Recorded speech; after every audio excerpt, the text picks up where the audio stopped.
السلام علیکم ورحمۃ اللہ وبرکاتہ۔ قابل قدر سامعین گرامی، اسلام ایک کامل اور مکمل دین ہے، آپ جانتے ہیں، قیامت تک رہنے والا دین ہے۔ نبی اکرم صلی اللہ علیہ وسلم کے ذریعے سے ہم تک ایک انتہائی مقدس، پیارا، ہماری فطرت کے بالکل قریب دین ہم تک پہنچا ہے۔ ہماری ذمہ داری ہے کہ جب اتنا پیارا ہم کو دین ملا ہے تو ہم اس کو فالو کریں، اس دین کے احکامات پر ہم چلنے کی کوشش کریں۔ تو دین کے احکامات میں سے کچھ احکامات قضاء حاجت کے متعلق ہیں، جو ہماری روزمرہ کی زندگی ہے۔ روزانہ ہم پیشاب کرتے ہیں، بڑا استنجا کرنے جس کو ہم لیٹرین کہتے ہیں، وہاں جاتے ہیں، واش روم جاتے ہیں، ٹوائلٹ جاتے ہیں۔ یہ ہماری روزمرہ کی زندگی ہے، ہمارے ساتھ یہ چیزیں لگی ہوئی ہیں، ہماری ضروریات ہیں، ہماری زندگی کا حصہ ہے۔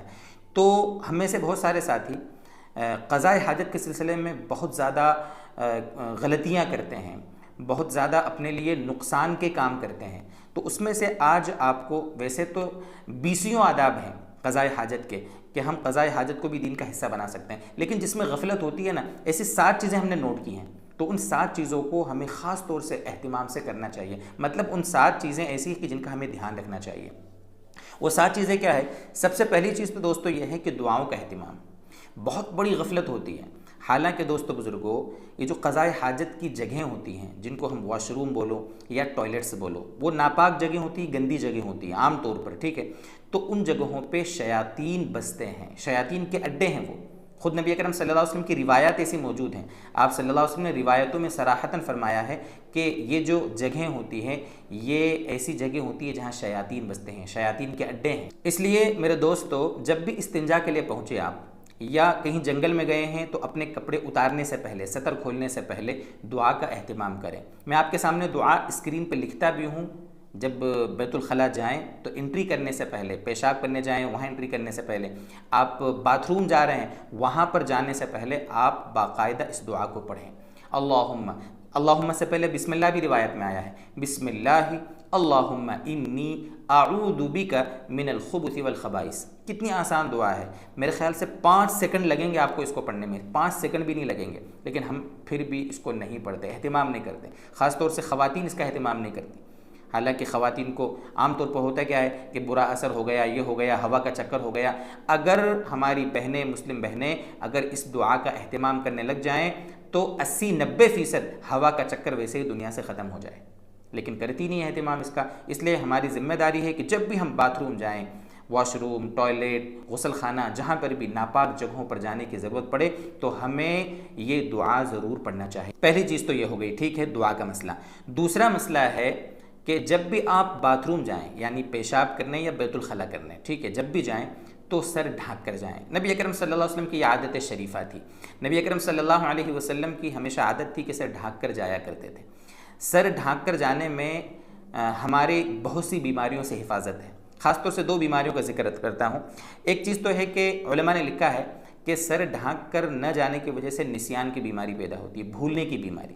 بھولنے کی بیماری آج کل عام ہیں، اس کے جہاں بہت سے اسباب ہیں، ان میں یہ بھی ہے کہ سر ڈھانک کر ہمارے مرد، ہماری عورتیں وغیرہ یہ باتھ روم میں نہیں جا رہی ہیں، ایک بیماری۔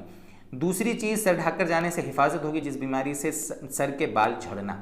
میں کتاب پڑھ رہا تھا عربی میں، اس کے باقاعدہ تحقیق، اس کے حاشیے میں ریسرچ یہ تھی کہ سر ڈھانک کر باتھ روم جانے سے سر کے بال جھڑنے سے حفاظت ہوتی ہے۔ بال جھڑنے کے بھی اور بھی اسباب ہو سکتے ہیں، لیکن کھلے سر باتھ روم جانا، ٹوائلٹ جانا، واش روم جانا، یہ بھی ہمارے یعنی بالوں کے جھڑنے کا ایک سبب ہے۔ اس لیے اس کا دھیان رکھیں کہ سر ڈھانک کر، ہمیں بہت سی عورتوں کو دیکھا کہ وہ اسپیشل دوپٹہ ہوتا ہے باہر رکھ کر پھر جائیں گے کہ دوپٹہ کہیں گندا نہ ہو جائے۔ کتنی بری عادت ہے یہ، اس لیے سر ڈھانک کر اندر جائیں، یہ دوسری چیز ہے۔ تیسری چیز، جب بھی بیت الخلاء یا پیشاب وغیرہ کے لیے جب بھی جائیں تو ہمیشہ دھیان رکھیں کہ قبلے کی طرف منہ کر کے نہ بیٹھیں، نہ قبلے کی طرف پشت کریں۔ قبلے کی طرف منہ کرنا، قبلے کی طرف پشت کرنا، دونوں غلط ہیں۔ بلکہ ہم حنفی مسلک میں نبی اکرم صلی اللہ علیہ وسلم کی احادیث کی روشنی میں تو یہ بتاتے ہیں کہ آپ کہیں میدان میں ہوں، کھلے میں ہوں کہیں پر، یا آپ بلڈنگ میں ہوں، ہر حال میں آپ کو قبلے کی طرف نہ پشت کرنا ہے، نہ قبلے کی طرف آپ کو منہ کر کے بیٹھنا ہے۔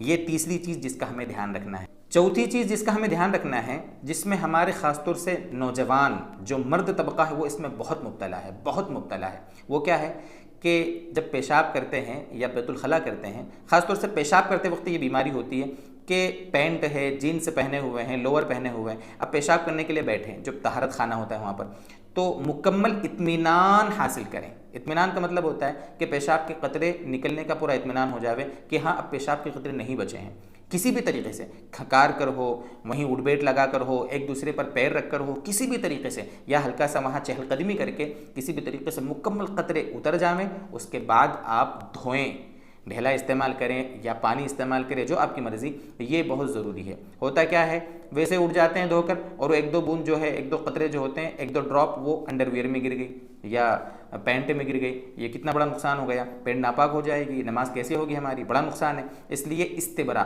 حدیث پاک کی روشنی میں یہ واجب ہے۔ واجب کا مطلب یہ ہے کہ اگر نہیں ہم کریں گے استبرا، یعنی مکمل اطمینان حاصل نہیں کریں گے، نماز کے مسئلے ہو جائیں گے، عذاب قبر کے مسائل ہو جائیں گے، بڑی بڑی دشواریاں ہیں۔ اس لیے چوتھے نمبر پر بڑا اہم مسئلہ ہے کہ ہم استبرا کریں، ٹھیک ہے۔ اور پانچویں چیز ہے جس کا ہمیں اہتمام کرنا ہے، غسل خانے میں پیشاب کرنا۔ غسل خانہ نہانے کے لیے بنایا جاتا ہے، یعنی کہ غسل کرنا، ٹھیک ہے، ٹیک باتھ جس کو کہا جاتا ہے، غسل کریں گے، اس میں ہم نہائیں گے، غسل کریں گے، شاور لیں گے، وہیں پر پیشاب کرنا غلط ہے، بلکہ غسل خانے میں پیشاب کرنے سے وسوسے کی بیماری پیدا ہوتی ہے۔ حدیث پاک کی روشنی میں اللہ کے نبی صلی اللہ علیہ وسلم کا صراحتاً یہ فرمان موجود ہے۔ ہاں اگر پکا باتھ روم ہے کہ اگر وہاں پر ہم ایک طرف بیٹھ کر اگر پیشاب کرتے ہیں تو آسانی سے بہہ جائے گا تو ٹھیک ہے، اس میں اتنا بڑا مسئلہ نہیں ہے، لیکن کچا باتھ روم ہے جہاں چھینٹے پڑنے کا ڈر ہے، وہیں سے چھینٹے نہانے کی بالٹی میں پڑنے کا ڈر، اگر ایسا ہے تو پھر ہمیں اس کا دھیان رکھنا چاہیے، احتیاط برتنی چاہیے، ٹھیک ہے۔ یہ ہوئی پانچویں چیز۔ چھٹی چیز ہے کھڑے کھڑے پیشاب کرنا۔ کھڑے کھڑے پیشاب نہیں کرنا چاہیے۔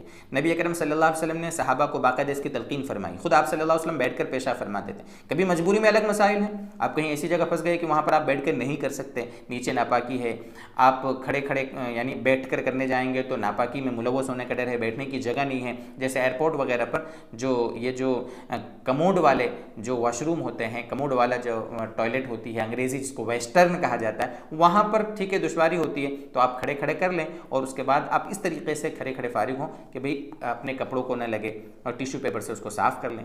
تو یہ چھٹی چیز ہے کہ کھڑے کھڑے پیشاب کرنے کی عادت نہ بنائیں۔ مجبوری کے الگ مسائل ہیں، لیکن نبی اکرم صلی اللہ علیہ وسلم کی اور صحابہ کی سنت یہی تھی کہ بیٹھ کر اطمینان سے پیشاب سے فارغ ہوتے تھے۔ اور آخری چیز، ساتویں چیز جس کا ہمیں اہتمام کرنا چاہیے، جب فارغ ہو کر باہر نکلیں، فارغ ہو کر جب انٹری ہم نے کی تھی تو اس کی دعا پڑھی تھی اور بائیں پیر سے اندر گئے تھے، جب باہر نکلیں تو دائیں پیر سے باہر نکلیں اور باہر نکلنے کی بھی دعا پڑھیں، غفرانک الحمدللہ الذی اذھب عنی الاذی وعافانی۔ اور بھی دعائیں ہیں، بڑی جاندار دعا ہے، اللہ سے مغفرت کی دعا بھی ہے اس میں، اور ساتھ میں عافیت، اللہ تعالیٰ کا شکر کہ اللہ تعالیٰ تو نے کتنے لوگ ہیں جن کو دوائیاں کھا کر اور علاج کرا کر اپنا یعنی جو پاخانہ اور پیشاب وغیرہ نکالنا پڑتا ہے، اور ہم دیکھو اللہ تیرا شکر ہے کہ تو نے عافیت سے فارغ کیا، جو مضر چیز تھی اس کو نکال دیا، جو مفید چیز تھی اس کو ہمارے جسم میں باقی رکھا۔ اس پر اللہ کا شکر ادا کرنا چاہیے۔ یہ کچھ باتیں تھیں جو ٹوائلٹ کے گویا کہ لو آداب، سنتیں اور واجبات میں سے ہم کہہ لیں کہ یہ ضروری چیزیں تھیں۔ اللہ کرے کہ دین اسی طرح ہم کو آسانی سے سمجھ میں آتا رہے اور ہم سب پورے دین پر عافیت کے ساتھ موت تک چلنے والے بنے۔